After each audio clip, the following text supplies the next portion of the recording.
This episode is brought to you by SoFi, the all-in-one finance app. The sooner you start investing, the more potential you have to build your money, even for beginners. SoFi makes it simple with an easy-to-use app. To get you going, SoFi is offering up to $1,000 in stock when you open up and fund a SoFi self-directed brokerage account. Terms apply. Learn more at SoFi.com/SXM. Brokerage offered through SoFi Securities LLC. Member FINRA/SIPC.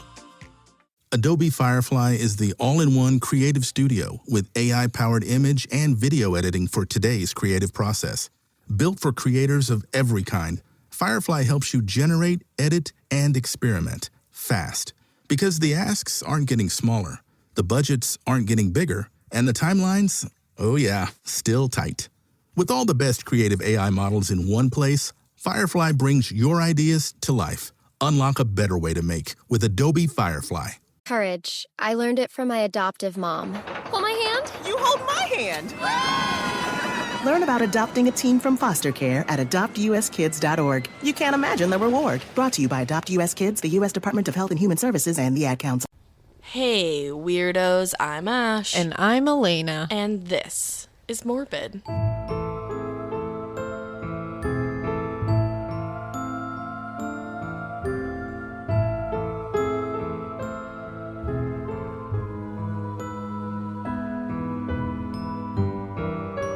It's morbid in the morning. I know, I'm like really holding in a yawn right now.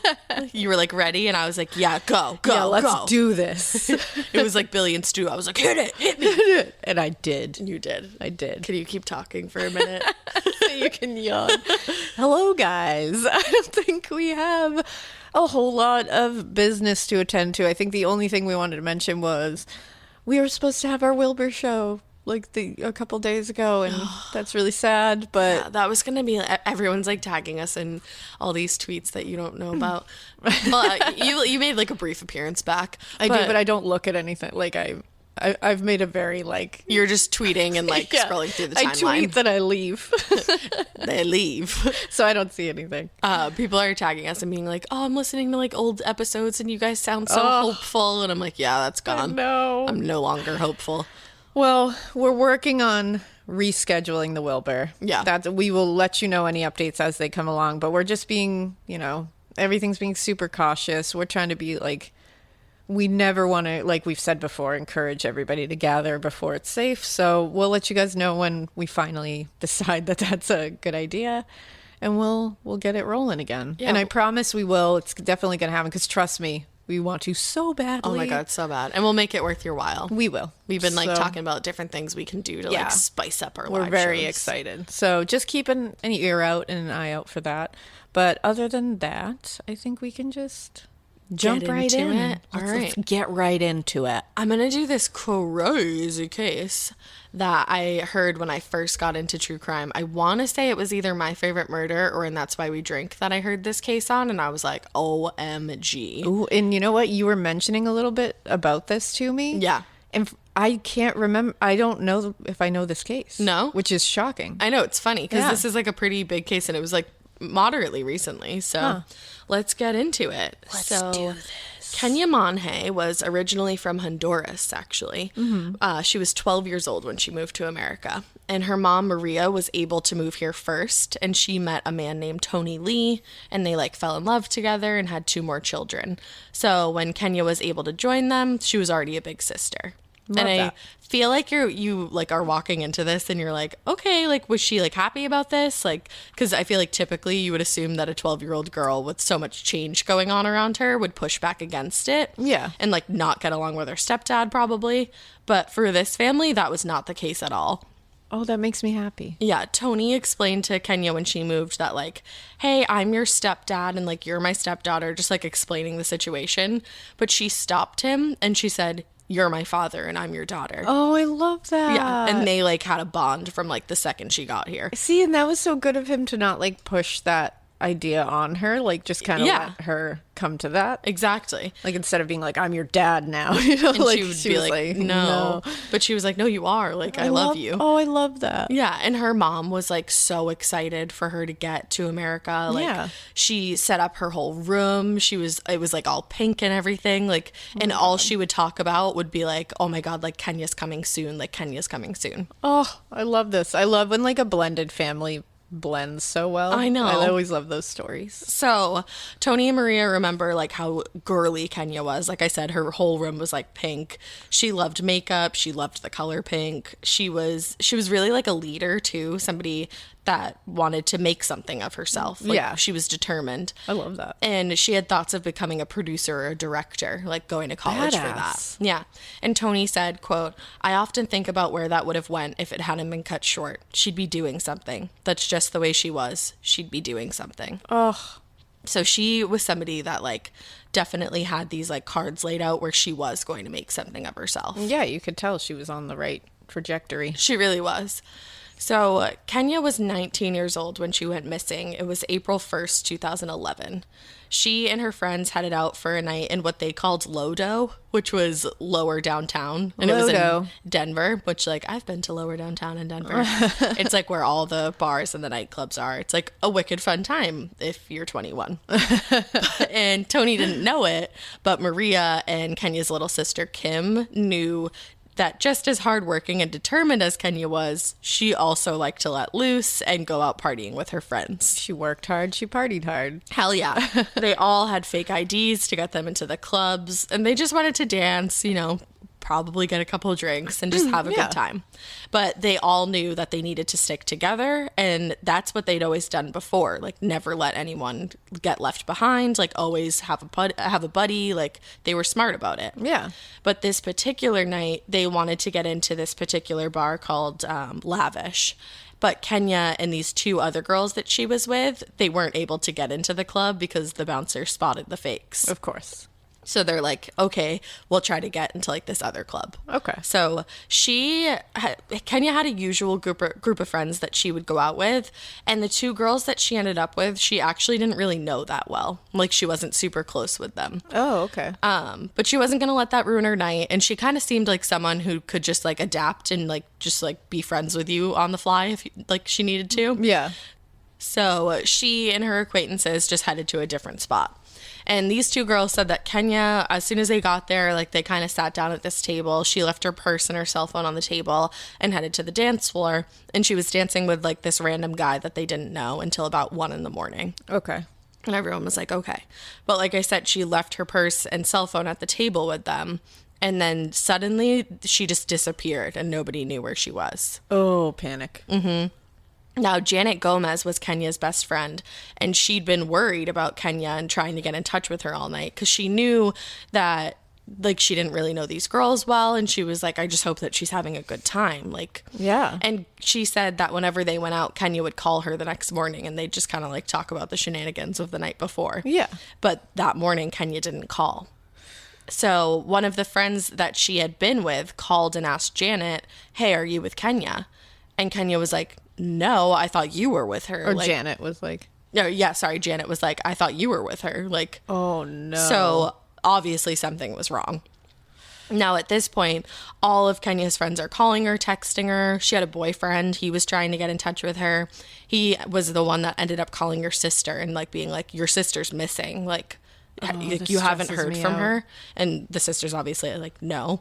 And now Tony's trying to track Kenia down too, because this is just getting scarier and scarier and just like very out of character to not be able to get in touch with her. Yeah, there's always, you know, the type of person, you know what I mean, that this person is. So it's like, you know, when you can't get in touch with a certain person that you're like, no, like, this is, and there's certain people that you're like, yeah, if you can't get in touch with them, you're like, whatever. Yeah, she'll text me in 3 days. She'll get me in 3 days. Like, it's totally fine. Like, those type of people. But when you know the person is so reliable and so connected, always texts back or calls back. That panic happens as soon as you can't get in touch with them. And especially when it's your child. Like, yeah. Can't imagine. Oh, I can't. So Tony actually had an appointment that morning. So he left work, went to his appointment, and then he called his job and was like, yeah, I can't come back in today. Yeah. And instead, he dedicated the day to finding Kenia.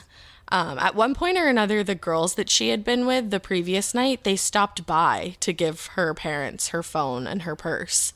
But they were like, they didn't tell the truth because they didn't want to out themselves as like going out the night before. Yeah. So Tony's like calling all the friends being like, what happened last night? And everyone's being like really shady about it and not giving him any clear cut answer. All right, you gotta just, I know it's like, yeah, you're not thinking the worst, but it's like, sometimes you gotta think the worst. Well, that's the thing. So eventually he got it out of them Good. that like they had been partying that night. Yeah. So Tony was like, what? Like, what do you mean you were partying? Like, that's not Kenya. Like, she doesn't do that.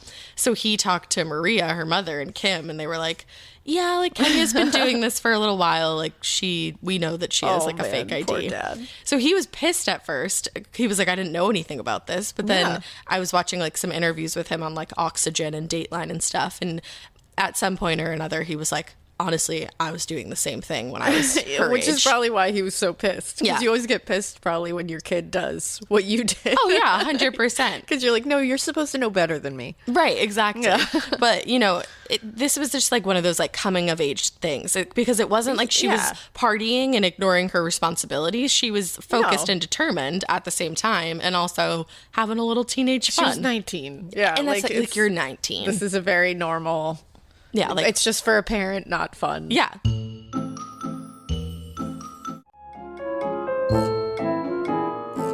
Like, did I have a fake ID when I was 19? 100,000,000%. Did Alaina make me cut it up? 100%. Did I have a backup? 100%. Adobe Firefly is the all-in-one creative studio with AI-powered image and video editing for today's creative process. Built for creators of every kind, Firefly helps you generate, edit, and experiment fast. Because the asks aren't getting smaller, the budgets aren't getting bigger, and the timelines, oh yeah, still tight.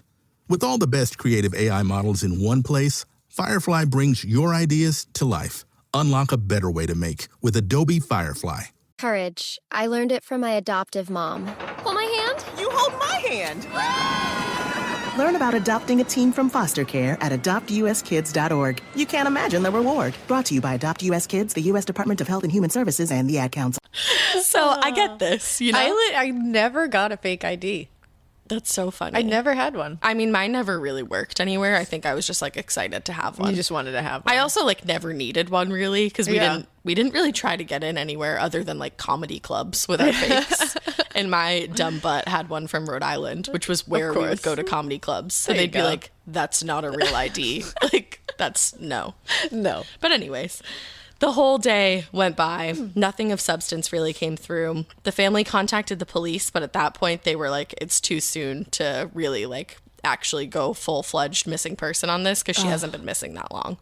I hate that. And she's 19, so. I know, it's a lot of complications here. Yeah, it sucks. So they're kind of just like, all right, like, are we going to go to bed? Like, without our daughter? Like, where do we go from here? So then around 7 o'clock at night, there's a text on Kenya's phone from a number that she didn't have saved. And the text said, "Hey, this is Travis, the guy who gave you a ride last night. White creepy van, winky face. Did you get your car home okay?" No, I don't like that. Tony immediately called the number, but it went to voicemail. And he like kept calling and calling and calling. And finally this guy called him back. And his name was Travis Forbes. He had seen Kenya walking by herself. He said that she looked really drunk, so he offered her a ride home. She hopped in his white van and then asked him if he would stop at the gas station because she wanted a pack of cigarettes. So he told Tony that he like stopped at the gas station for her. And when she got out of the car, she started speaking in Spanish to this other man that was at the gas station.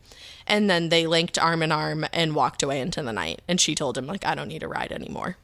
I don't believe that. No, it's just a very specific story. Like whenever it's always the detail. The devil is in the details. Yes, and sometimes there's just too much detail. Too many details there. They linked arm in arm. They spoke Spanish to each other. Like it's just too much. Too much. It's like when you call out of work and you're like, I woke up at 4:28 p.m. and like, or 4:28 a.m. and like started throwing up, and then I woke up again at 5, and you know, I was here last week, so like maybe I had some bad sushi there, or like maybe last week I caught a cold, but either way, I don't think I'm going to be able to come in today, but I bet I'll be fine to come in tomorrow. It's literally, that is Always. Like, no, that's how always we know a you're bad lying. choice, because your manager is always like, you could just say you're sick. Like, you're sick and you're not coming in today. You don't need to tell me what's going on. Like, now I know that you're probably hungover or like you're going somewhere else today. Here.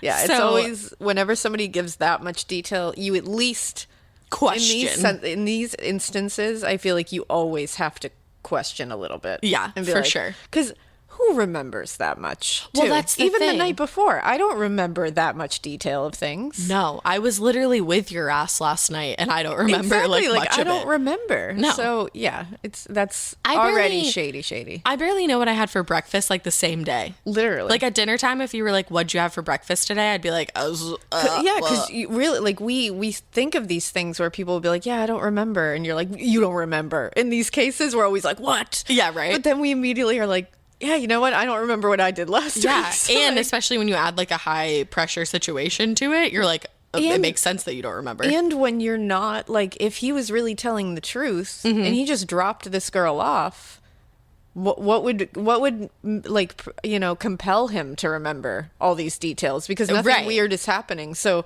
you're not going to commit as many details to memory because you're not really observing much. And it's also like, You at would just what be like, yeah, point- she left with some other guy. That was it. Like, you wouldn't have Right. a like very detailed account of it because you weren't thinking something bad was going to happen. Right.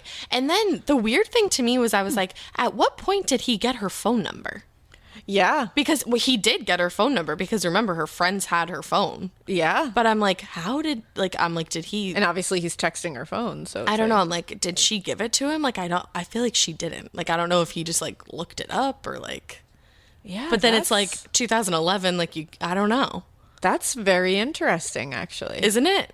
Huh. You're Yeah, right. That's I don't a very know. strange turn that I didn't even think of. Yeah. I was like, there's just really no way of knowing. Yeah, because her phone wasn't with her. So Yeah. that's very interesting. Because I was gonna say, like, it's not like he could text it from her phone. Right, exactly. I don't know. It was just weird. Weird. So Travis actually said to Tony over the phone, I'm pretty close to the gas station where we stopped last night. Do you want to meet me there? And I'll like show you where I dropped her off just so like you know where she like last was seen. Yeah, and you'd probably take that as like, oh, okay, Yeah. like this guy's gonna help me out. Yeah, so I think Tony was like where you were at, so he agreed. But Maria was really concerned about this entire situation. She was like, something's not right about this. Like, why is he being so helpful? And why Yeah. does he want you to come out to this gas station at night? Like, There's a line.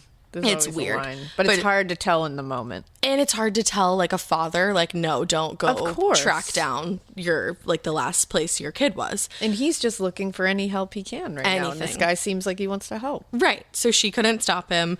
He did grab a 9mm pistol to take with him, like in case he needed it. I get it. I get it, 100%. And he headed out the door to meet this mystery man. Now, Maria was way too worried about this entire thing. She was like, nope, something is very off about this. So Yeah. she called 911 and told them where Tony was headed and was like, Good for her. Like, he's going to meet this guy that saw my daughter last night. My daughter, like, they knew what was going on. And She's like, I just want to like. she's like, I just want to make sure that this is like a safe situation. Wow, good for her. That's like Yeah. really smart and like really proactive. Absolutely. So they sent a cruiser out to the gas station. Now, once the cops got there, Travis reiterated the same story that he had told Tony twice now to a T. No details changed, which is weird. Weird.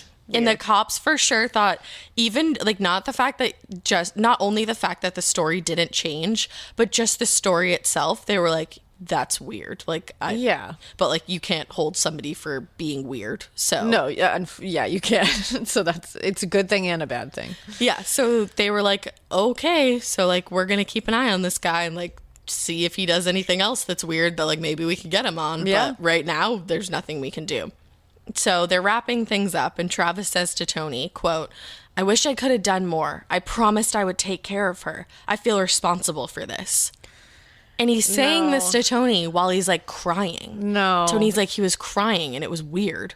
And it's like, I promised to take care of her. Like, you It's didn't like- know her. Yeah, no. And then the other thing that Tony was bothered by was that there was no way that Kenya was going to... This guy drove a white van. Yeah, as he said himself, a creepy white van. A creepy Wink white face. van. And he was like, Kenya would never have gotten into a white van, like in the middle of the night. No. Like, there's no way.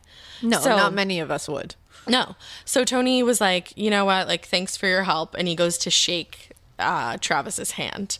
And that's when the bizarreness of this all really hit him. He said the second that he took Travis's hand into his, it was like there was an earthquake under Travis's feet and his hand was like shaking like crazy. Because he knew, I'm shaking the hands of this woman's father who whatever happened.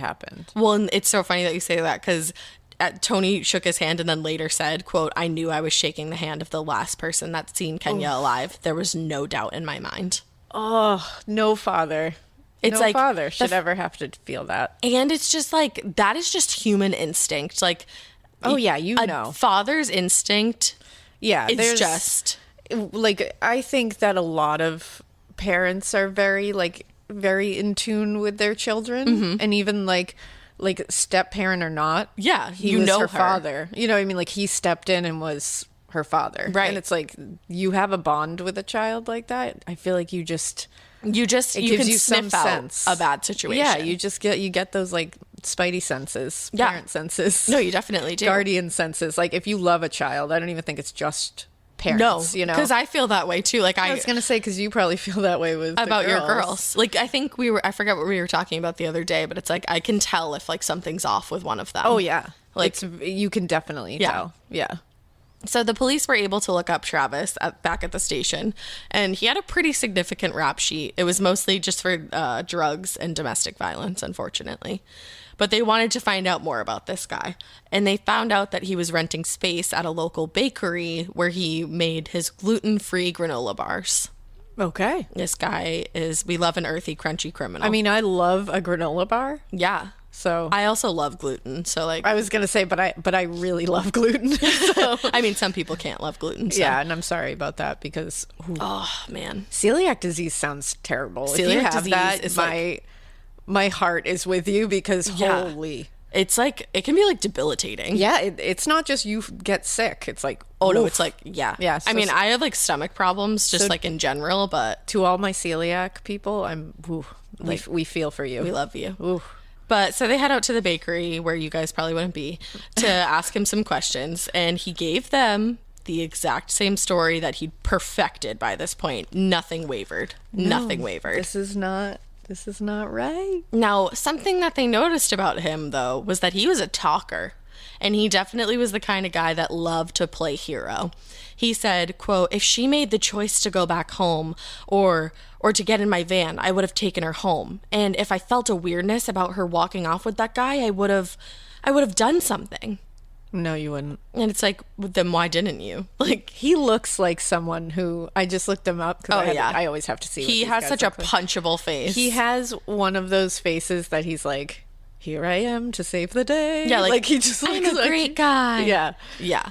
So going with that feeling was something was off with the earthy, crunchy superhero pretender. They got a search warrant for his van. They're like, yeah, cool that you make your gluten-free granola bars, but there's something weird of you. So there's something weird happening here. Yeah, so they get a search warrant for the van, and the second they open the doors, they are like smacked across the face with the scent of bleach. Oh. They said it reeked of bleach in there. And one of the investigators said there was so much bleach used in the van that you could still see like the drip marks where like he had clearly used so much of it that it like pooled together just, like, and dripping dripped down. Yeah. And they also Smelling noticed bleach must be that like opening that van and getting like that feeling that those investigators must have is just like, oh shit, because it's also like she's just missing right now. Yeah. And it's like when you get that smell of bleach you're like, oh, we got a lot. We're dealing with something else here. It's like that must drop your heart right into your toes. 100%. And they also noticed that there was like a carpet in the back of the van, which was just kind of, I mean, like whatever, but it was just like a little weird. Adding on to everything else, I feel like the carpet is like, yeah, like, and I think it was like new, like it was like a newer carpet. And when he called it a creepy white van out of his own mouth, and then he has a carpet in there, yeah, I feel like that's no. They also noticed that they checked checked the tires and they noticed that he had definitely driven down some kind of dirt road recently, which was weird because he had told them that he had just been out delivering his granola bars. Of course. And his girlfriend confirmed. Adobe Firefly is the all-in-one creative studio with AI-powered image and video editing for today's creative process. Built for creators of every kind, Firefly helps you generate, edit, and experiment fast. Because the asks aren't getting smaller, the budgets aren't getting bigger, and the timelines, oh yeah, still tight. With all the best creative AI models in one place, Firefly brings your ideas to life. Unlock a better way to make with Adobe Firefly. Courage. I learned it from my adoptive mom. Hold my hand. You hold my hand. Learn about adopting a teen from foster care at adoptuskids.org. You can't imagine the reward. Brought to you by Adopt US Kids, the U.S. Department of Health and Human Services, and the Ad Council. She was like, oh yeah, like that's what he was doing. And she later served jail time. Like, for lying to the authorities, which I was glad. Yeah. And like trying to like fuck with an investigation. Yeah. And like somebody's life. Yeah, literally.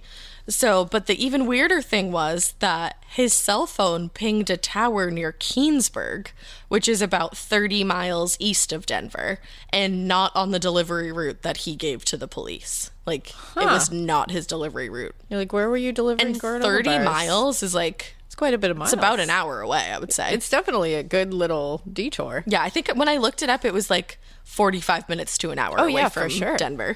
Now, back at the bakery, some shady shit was going on. So, like, shady shit just kind of seems to be surrounding Travis. Yeah. Someone was clearly taking money from the register.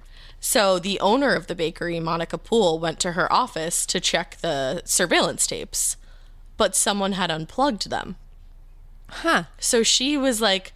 Clearly, whoever did this wasn't like super duper smart, because if you did this, you are caught on the surveillance coming in to unplug the tapes. Like, cool of you to unplug the tapes so we don't totally get you doing whatever the fuck you're doing, but like... Miss this little part. Yeah, huge part of the equation is that I can see you on camera. And now you have to explain why you unplugged the fucking camera. Yeah, and not only do you need to explain that, but like, you should probably explain to me why you were wearing yellow cleaning gloves when you walked into my office. Yep, you should definitely explain that. Yeah, like when you walked in to unplug the surveillance camera with yellow rubber cleaning gloves. Yeah, like, what the fuck is up, Travis? You're gonna have to have a pretty good... He sounds real good at spinning like a very compelling narrative so far. Oh, so yeah. I'm very interested to see what he has to say about that. Well, the other thing, too, is that, like, he's one of those people that I think he's just like, oh, well, like, people will trust me. Like, people will, like, listen to what I say. You can see, because when I looked him up, I was like, okay, like, he's conventionally has, like, handsome features. You know what I mean? So I can understand how he could smooth talk he could get people to trust him. Like, he does have, like, a look about him that's, like, when you know what you know now. Right. You're like... Makes sense. You know what I mean? But when you first saw him, if he was a nice person, if nothing would ring weird to me. No, and I was thinking about that too, because I like in these situations I'll look up somebody and be like, oh, like would I fall for their shit? Exactly. And I looked him up and I was like, if he tried to like buy me a drink in a bar, I'd probably be like, oh, like what a nice guy. Whatever. Like thanks. Yeah. And like, if he's being a nice person, like I'd chat him up. He sounds like somebody who is able to put on airs and is able to put on like a nice, oh, I just want to help people, and I'm just a gluten-free baker. That's just who I am. I'm just out here with the Quaker Oats man. I'm just out here baking granola bars. That's me. Look at my pretty blue eyes. And it's like, I think people, he could smooth talk a lot of people. Oh, 100%. So I think he is one of those people that's like, well, people have probably believed him for a lot of his life. And he's been able to smooth over these situations that he's gotten himself into a lot. So I get why people around him weren't immediately like ringing all the bells. Oh, yeah, know? Totally. But at this point, you see somebody walk into your office with yellow fucking cleaning gloves. And she knew. That's the rub. Monica knew that he like had like been related to Kenya, like the disappearance, because the next day he came into work and was like, oh, I drove this girl, like I was gonna drive her home, and then this happened and now she's missing.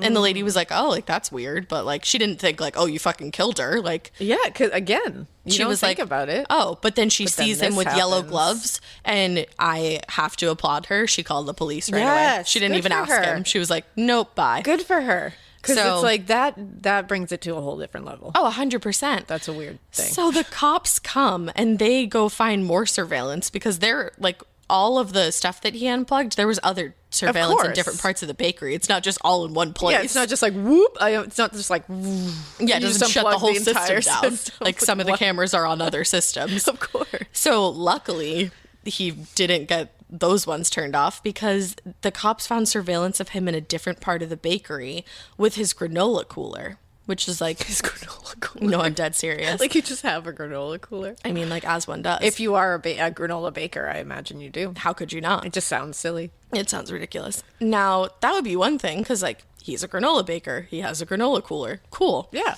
The cooler was taped shut with black duct tape. So usually you probably don't do that while storing the gluten-frees. No, I mean, I don't ever expect my granola to get out of the freezer. So I wouldn't have to tape it. Well, and usually you wouldn't put your granola in the freezer, right? No, I wouldn't think so. Doesn't need to be frozen. Doesn't. Weird, though, because he used this like little cart thing and loaded his granola cooler into the freezer. And Monica said to the authority, she was like, nope, he never uses the freezer because granola bars don't need to be frozen. Mm-hmm. So I don't know what he was in there doing. Now, upon further search of the bakery, they also found a burnt barrel outside that Monica told them was her grease barrel. Like she threw the grease in there from like the fryers or whatever. Yeah. But this was like a badly burnt barrel. This was not burned from grease. So they were like, yeah, we're going to send this out for testing. Like this was lit on fire. Like the grease was lit on fire. Absolutely lit on fire. Yeah. But so they sent it out for testing, but it was so badly burnt that nothing came back, unfortunately. Now, I don't know what the hell it is about all these criminals that when they're starting to unravel, they head to TV. They're like, that'll fix things. Oh, of course. Like, I should go talk to a news station. I should get in front of as many people as I possibly can. Yeah. So that my face definitely betrays what's happening. In my body, yeah 100%. Mm-hmm. I just keep saying, I'm like 100%, Alaina. 100%. Like, yes. Like, conclusive. You passed the test. Confirmed. It's like some kind of club, though, where like they make that step, but like... Just like some of the other monsters we've talked about, Travis goes on this local news station and makes an absolute fool of himself. So the reporter asks him, did you kill her? Did you sexually assault her? And he said, I didn't. No. And then he makes a comment about, I didn't get the direct quote, but he said, it's really stressful having that energy on you. Having that energy on you? That makes sense. It's very Colorado. That's very, it's very I live granola baker. I live in Denver and I make gluten-free granola bars and I'm all about good energy. That's gluten-free granola baker vibes. Yeah. That's the energy that he gives. Yeah, 100%. It's also like Sage isn't going to get rid of the fact that you're a fucking monster. Like, you're not going to sage that energy away, man. And also, it's very stressful to have that energy on you. What about her family? Well, that's the thing. They have some pretty gnarly energy that they're working with right now, too. It's their fucking loved one. Exactly. It's their daughter. Like, Jesus. And his body language throughout this interview, you can find it on like YouTube or something, showing a ton of nervousness. He kept rubbing his eye with the back of his hand, which was just like, it's just like, hi, I'm super nervous right now. Like, because it wasn't like he rubbed his eye once. It continuously happened. Yeah. And then if that wasn't enough, he forgets Kenia's name during the interview. Oh, come on. It's like, no, dude. Come on. And he goes, what was her name again? No. Like, what's her name again? And the reporter's like, yeah, it's Kenia. Yeah, that's trying too hard to distance yourself from this whole thing when you were not too long ago being like, I promised to protect her. Well, that's the thing. And it's like, no. You felt all this guilt about not being able to get her home safely. The police are clearly interested in you. Yeah. This young girl's been all over the news. And also, you shook her father's hand not that long ago. Yeah, no. And now you don't know her name? I don't buy it. No, I'm not buying what you're selling, including the granola bars. So then, after he makes that appearance, he pretty much just falls off the face of the earth. Like, they lose him. And they're like, well, shit. Shocked. No one knows where he is. No one knows what's going on. And then, all the way in Texas, there's this report of a stolen car. Now, a woman told the police in Texas that her old friend Travis, borrowed her car and never came back with it. But because he was all the way in Austin with I didn't mean to say but, because he was all the way in Austin with a stolen car, the police wondered whether or not he was headed for Mexico. Because, like, the route that you take, it's like you're pretty much just like, if you head down from Denver and you're headed toward Texas, it's like you're pretty much looking like you're headed toward Mexico. Like where else you going? Especially if you're a criminal.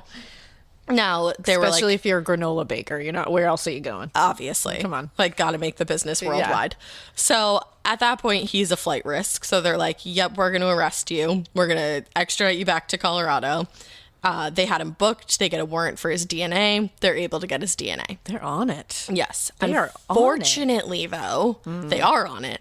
But his friend who reported the stolen car wouldn't believe that he was up to anything bad. So she dropped the charges. No, come on. And I saw in some sources that she was a friend. And then I saw in some sources that she was an old girlfriend. So either way, it's like, come on, he stole your car. He literally regardless stole of your what car, he sis. did with it. He stole your car. Like, no. That's bad. No. Like, that's bad news bears. when someone steals That's your what that car, is. we call the police, we keep the charges. Yeah, I'm glad that the investigation here is, though, like the investigation side is like, they're on it. And just wait, because I'm glad. you'll be really happy. And I actually like have it in my notes how happy I was. We love to be able to like applaud an investigation. 100%. 100% confirmed. Name the episode 100%. I don't know why I can't stop saying really it. should. It's really early.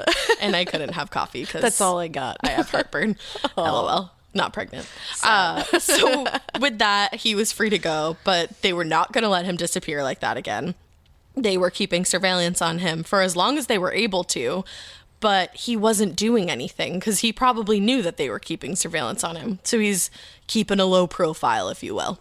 So they can't invest all their time and like people on their team on that when other unlawful things are happening. Like you can't spend all your energy on one thing if nothing is coming of it. Yeah. So they eventually had to stop. Yeah. Or like slow down a little. At least, yeah. Yeah. And with that, he starts hanging out in Fort Collins. Now, Fort Collins is a college. Adobe Firefly is the all-in-one creative studio with AI-powered image and video editing for today's creative process.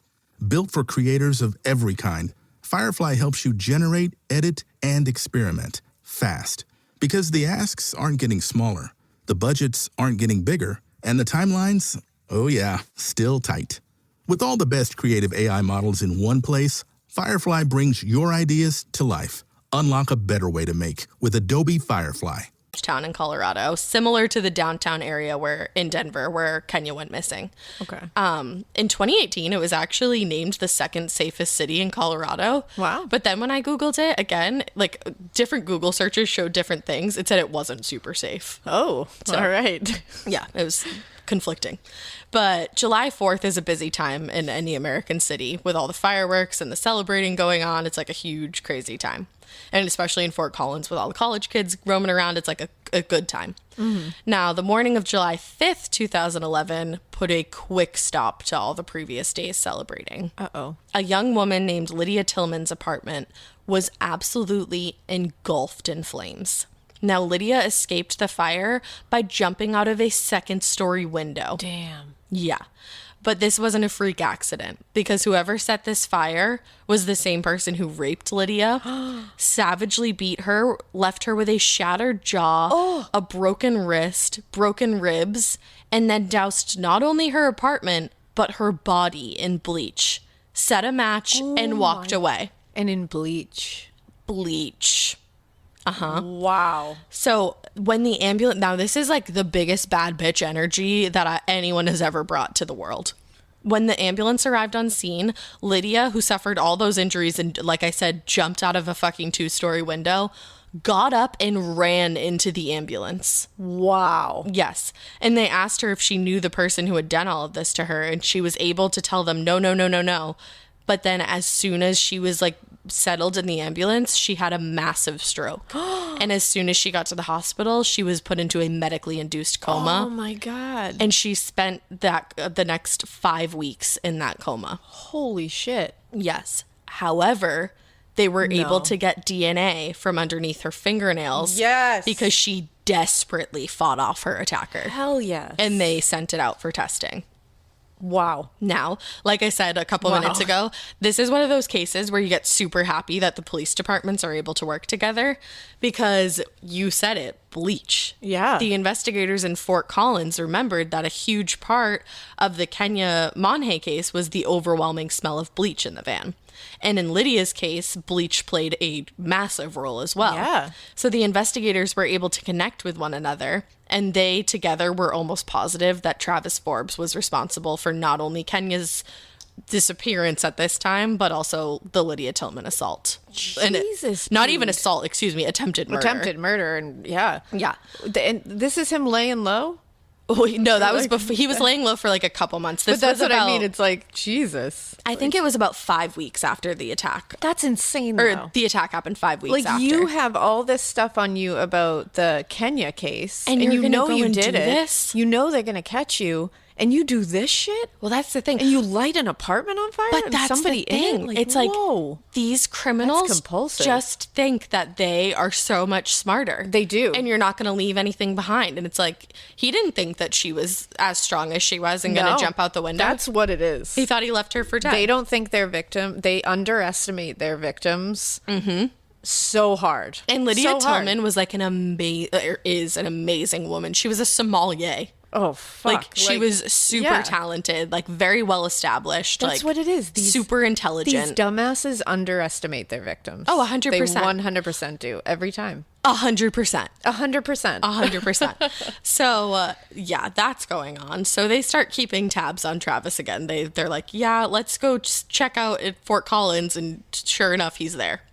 So there's this particular night where he's just walking up and down the streets of Fort Collins where like a ton of bars and nightclubs are.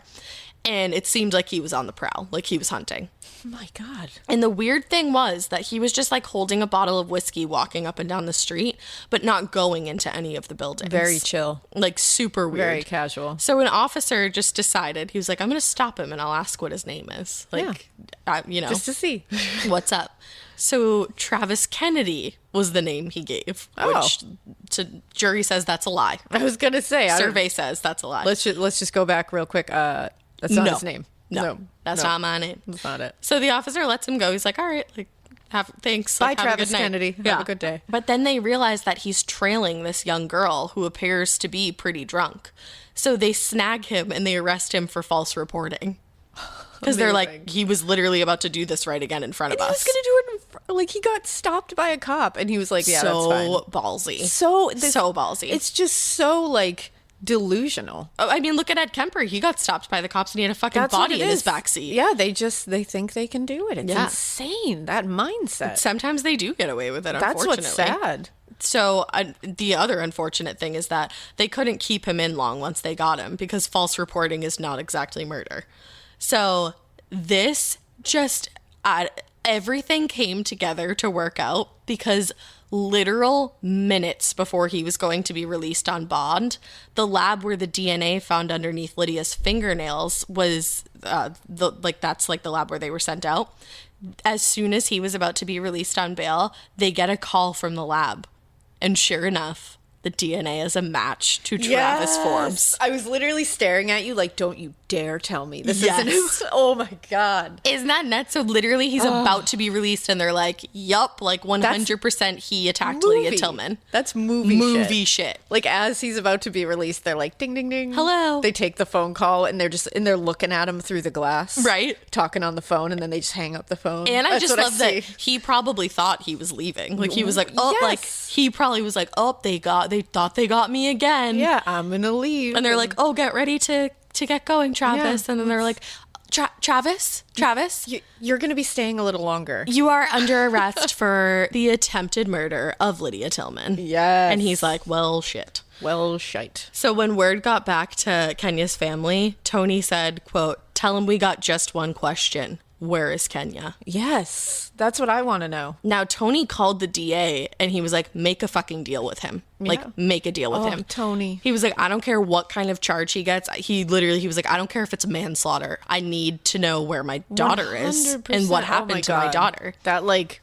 rips my heart out. Yeah, and she has a little brother and a little sister, and Yeah, this family deserves to know. deserves to know and like deserves to be able to explain that to their children. Oh my like, God. And like her little sister Kim was on Dateline, I believe, and she was like, I thought that she was like in a basement somewhere, like, and the kidnappers weren't letting her go. And it's like, imagine being a little girl thinking that your older sister is like in someone's basement somewhere. You're just going to sleep every night thinking, and you're I don't like, know what's happening. What if that happens to me? Of course. What if it's just so scary? It's a living nightmare. Absolutely. Absolutely. So Detective Nash Goulet is the only one who Travis wanted to talk to. Nash was the one working the case from the start in Denver. So he went to talk to Travis and just straight up asked him. He was like, what do you want from this? Like, because Travis is like dicking everybody around. He won't talk to anybody. He'll only talk to Nash. So Nash is like, what do you want? Like, what can we do for you to tell us? So basically, he was like, dude, you're already going to prison for a long time. Can you just budge and tell us what happened to Kenia? And finally, after like close to 2 months of lies, Travis looked at Nash and told him, I want to go to prison without being labeled a sex offender. I hate that. Like, that's all he wanted. I hate that so much because he needs to go to prison. Labeled a sex offender. Labeled a sex offender. Right. Because he knows that sex offenders don't do well in prison. Of course he does. He was like, I'm going to get my ass kicked the second and I get there. And it's like, you deserve it. 100%. 100%. That makes me so angry. Yes. So then what would make you so angry is so Nash was like, okay. Like, because he needs, right now they just need Kenia. Right. And he has Tony's blessing to make a deal. So he's like, okay, like he probably didn't want to, but of course not. He's like, we got to figure this out. So he's like, okay. So then Travis pulls on the deal. He's like, never mind. So they're like, are you fucking kidding me? So then they're scrambling to figure out what to do next. And Travis calls back and he, like doesn't call back, but whatever. He picks up the phone. He's like, hello, connect me to Nash, please. But he's like, actually, you know what? Like, it's fine. Like, it's back on the table. How they didn't punch his stupid face. Because I'd be like, you're fucking with us? Literally. And this isn't fucking funny? Like, we're talking about a woman who has a family and is just like out somewhere. Like, nobody knows where she is. Where she is. And she has siblings. Like, give them closure, man. When these people won't give these families closure, it's so that's such a different level of evil that I just can't, like, psychology can't even comprehend that. Like, it's another crime. It is. It's totally another crime. Yeah, it really is. Because it's holding the family hostage forever. Literally. It's like a whole nother set of crimes. It really is. That's exactly what it is. So he pulled back, he changes his mind a couple times, and then finally he's like, yeah, like back on the table, just make it so I don't go to prison as a sex offender. So he gives a complete confession and he agrees to bring them to Kenia's body. Now, in turn, he wouldn't go to jail labeled a sex offender, and in addition, they took the death penalty off the table. Which, So he takes them. That one, I'm like, all right, whatever. Yeah. Adobe Firefly is the all-in-one creative studio with AI-powered image and video editing for today's creative process. Built for creators of every kind, Firefly helps you generate, edit, and experiment fast. Because the asks aren't getting smaller. The budgets aren't getting bigger, and the timelines, still tight. With all the best creative AI models in one place, Firefly brings your ideas to life. Unlock a better way to make with Adobe Firefly. I wish that he had gone to jail labeled a sex offender because he raped both of these girls. I think, like, I can totally get behind taking the death penalty off the table. Yeah. Like, sure, stick him. Because I think I mentioned in a previous episode, I'm starting to, like... stray away from. I'm learning more. I'm like starting to evolve in that.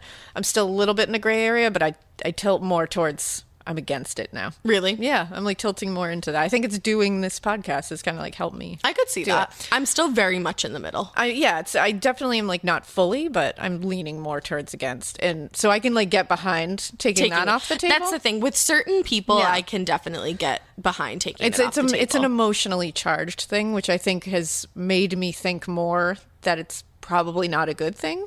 Yeah, because you want everything to be black and white. Because it is emotionally charged. And it's like, I do think it's just, I'd rather tilt more towards against it and have them I don't know if this is like wrong to say, but I almost feel like it should be up to the family. Yeah, it kind of, that's where... You can't do that. That's where my problem is, because it's like, I want the family to get what they want out of it, but that is so emotionally charged that it takes away any kind of logic. And it's just like, you can't do that. It's like... So it's hard. But so in this case, it's like, I can get behind taking away the death penalty. I'll like let him suffer in prison. Yeah. But if he's going to suffer in prison, let him label be that labeled asshole a sex offender offender. because that's what he is. Right. Yeah. He is. That's absolutely what he is. So luckily he did take them to Kenia's body. Like, he didn't dick them around anymore. Good. And he buried her body, lo and behold, in Keansburg. Now remember, that's where his cell phone pinged in the beginning of this all. And he was like, oh, I was just delivering granola bars.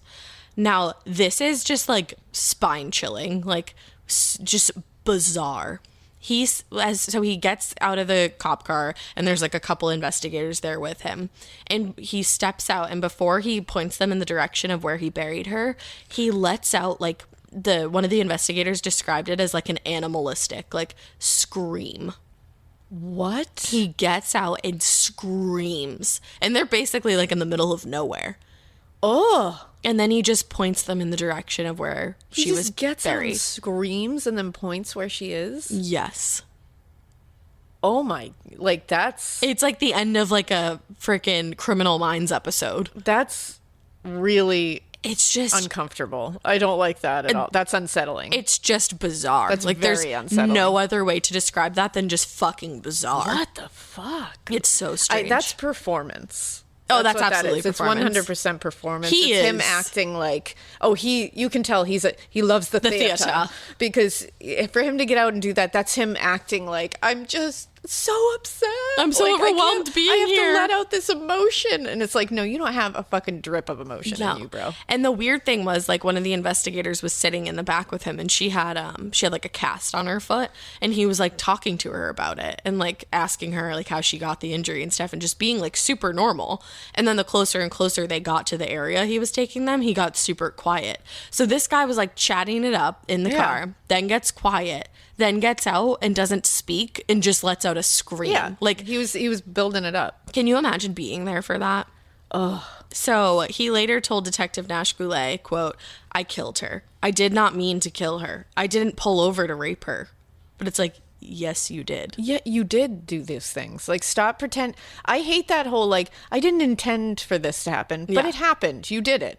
And you know what? It didn't just happen. You did it. Well, and not only that, so he raped her and then he strangled her. Ugh. Strangulation is so personal, and there's so many different times where you can stop. It takes a long time. Like, you have a lot of time. It's a matter to of a decide. couple of minutes at least. Where you are staring into someone's struggling eyes. Yeah. That's the one that, like, you are meaning to kill this person. When you say you don't mean to kill somebody and you've strangled them, no, you're a fucking liar. You're done. That's it. What else? Why were you strangling them then? I hate it. So he went on to describe how he drove around with Kenia's body for a day in the back of his van. Then he brought her to the bakery in that big cooler, which they saw, and stored her in the freezer while he cleaned his car. My God. He did burn her clothing in that grease barrel outside of the bakery. Unfortunately, he did a good job, or else they would have found like fragments of her clothing. And then he brought Kenia to Keansburg to bury her. My God. So Travis Forbes was sentenced to life in prison for the murder of Kenia Monge, and then got an extra 48 years for the attempted murder of Lydia Tillman. Good. Now, he said about the murder and attempted murder, quote, why did I do this? I've been searching for that also in my heart and soul. You don't have either. I think we commit violent acts because deep down we find hatred of ourselves. I'm so thankful that Lydia Tillman survived, because if I hadn't been caught, I probably would have done this again, because deep down, I'm fucked up. I'm evil. Yeah, we know that. Like, stop with the performance, dude. We don't need any of this self-aware bullshit. It's just... like that, you're just, I hate that shit. It's bullshit. I'm so glad that one of my victims that I intended to brutally murder survived so that they could take me, like, fuck you. Like, you're not glad she survived. You lit her body on fire. And also, it's like, that's almost like, I would rather the criminal sit there and go, like, fuck, like, I didn't want to be caught, like, this sucks. Yeah, like, I didn't it's easier to wrap your brain well, around. and also it's like, and then Lydia and like her family and like Kenya's family can sit there and go like, yeah, you fucker, like, rot in jail, you know what I mean? Like, I don't want them to sit there, and he knows that. Yeah, it's a mind game. That him sitting there going like, I'm so glad that he's sitting there being like, thank goodness, everyone, like, bravo, like, right. That's not helping anybody. It's Nobody bullshit. wants your stamp of approval on this fucking investigation. No one wants that from you, Travis. It's just so weird. And it's like, I want you to be crying and sad and bye. Yeah. I don't want to hear from you again. No, Like, fuck that's off. it. Oh, that just makes me so mad. That like false like self-aware shit. It's just like, save And it, it's a mind game. Yeah, save That's it. another way to like fuck with the families It and the is. victims. It absolutely is. But this will make you happy. Lydia Tillman, she had to learn how to do everything again. I'm sure. Everything. She had to learn how to walk again. She had to learn how to speak again. But she wrote a statement that she was able to read to Travis that said, and it was during a sentencing, Travis Forbes, you caused me no harm. My spirit, my soul, and my mind remain untouched.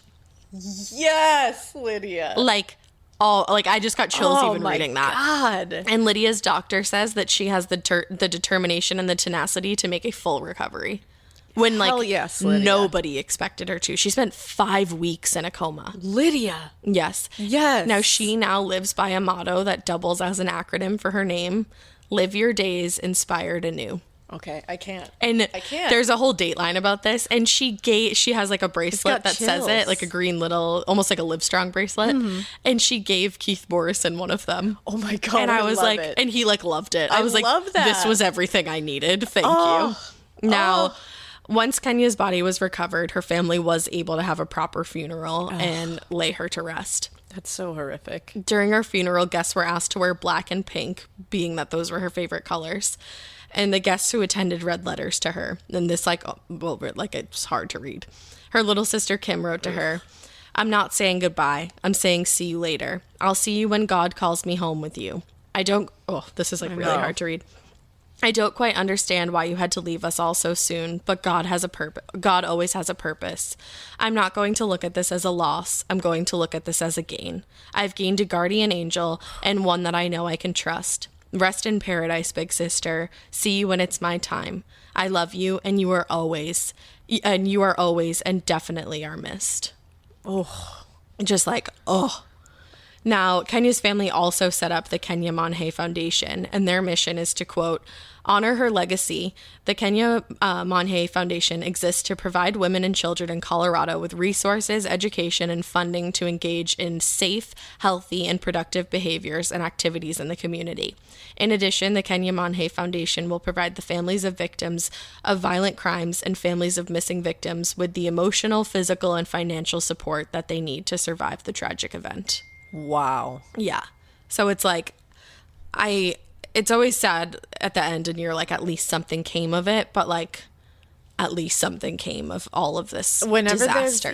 Whenever a family can like put together a foundation, their grief and like help funnel other people it into like something like that, it's like so impressive too. Yeah. And this because family, they have every right not just to shut off and never go on again. And it's like, so when they are able to like funnel it into something like this, it's right. like, oh, it just like gives you like hope. And for the foundation to not only help like the families of victims, but also just help people that aren't victims, like help people in the community so that they don't become victims. Exactly. It's just, I think it speaks volumes of the family. Yeah, it really does. So that is the tragic, tragic case of the Kenia Monge murder. Man.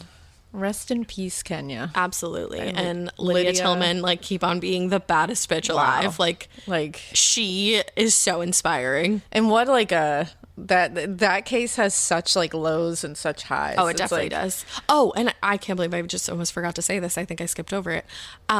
Kenya's mom had a ring of Kenya's that she, like, it was Kenya's favorite ring. Oh. And she said one day she just felt like Kenya there with her. And Kenya was saying, like, Mom, give her my ring. Like, Mom, like, give her my ring. Oh, my God. So Maria, Kenya's mother, gave Lydia Kenya's favorite ring. Stop it. Yes. And she was like, I know that Kenya wanted me to do that. I can't believe I almost just skipped over that. I'm so happy I just remembered that. What a way to end it. You just like my chills just took over my entire body. I just love... These people are amazing. They're amazing people. These people are amazing. Like, I just love... it says so much about somebody to be able to do this, to give a piece of their daughter away. Like, her favorite ring.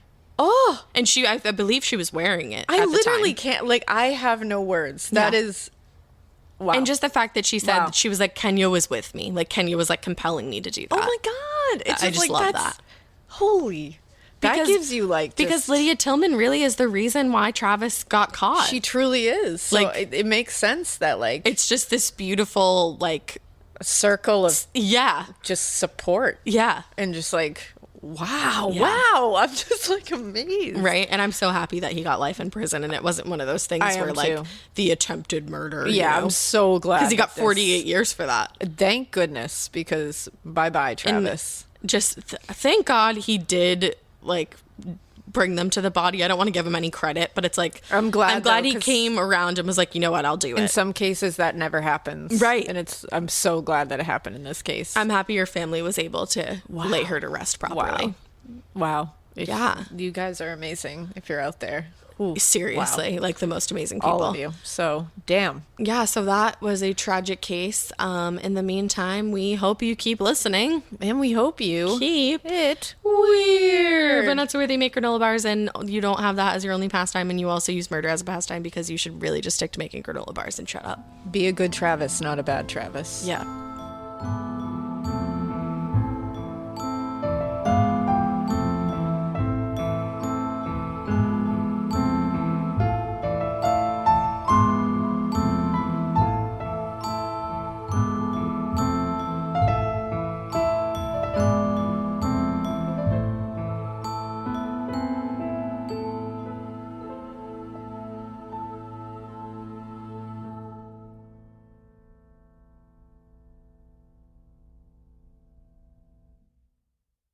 Ever walk past a place for rent and wish you could just take a peek inside? Maybe even explore the layout, envision the natural light streaming through the windows, or plan where your vinyl record collection would go. At Apartments.com, you can. With tools like their 3D virtual tours, you can see the exact unit you could be living in. Really envision yourself in your new home with Apartments.com, the place to find a place. Introducing Taco Bell's new jalapeno citrus salsa. With bright citrus, real red jalapenos, guajillo chiles. Usually, you add sauce to the food, but when the sauce is this good, the food is just there to get the sauce to your mouth. That rolled quesadilla, not a rolled quesadilla anymore. Now it's a sauce shovel. Taco Bell's jalapeno citrus salsa. Get it with any item on the Cantina chicken menu while it's here. At participating U.S. Taco Bell locations for a limited time only. While supplies last, contact store for availability.